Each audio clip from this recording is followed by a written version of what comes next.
ম্যারির হাত থেকে তো আমি পার পেয়ে গেছি। তুই মরার পরে আমার আসল পরিচয় কেউ জানতে পারবে না।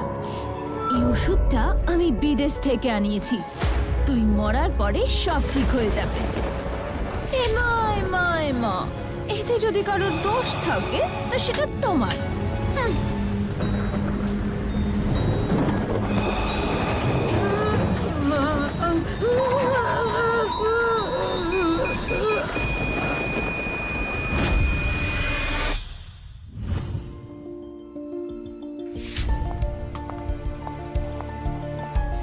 মিসেস লিলি, এমা ম্যাডাম কাল হার্ট অ্যাটাকে মারা গেছে। আমরা কাউকে জানাতে পারিনি, তাই এখন আপনাকে ডেকে পাঠিয়েছি আমরা। সরি। এটা কিভাবে সম্ভব? কাল অবধি তো ঠিক ছিল।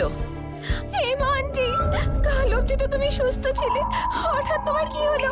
আমি তো ভাবছিলাম তুমি আবার একবার বাড়ি ফিরে আমার খেয়াল রাখবে। ডেইজি, তুই নিজেকে সামলা শোনা।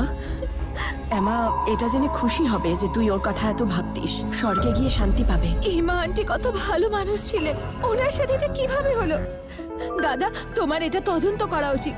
যদি কেউ ওনার প্রাণ নিয়ে থাকে তার শাস্তি হওয়া উচিত। হ্যাঁ হ্যাঁ ঠিক আছে মা, তুমি ওকে নিয়ে বাড়িতে যাও। চলো এখন।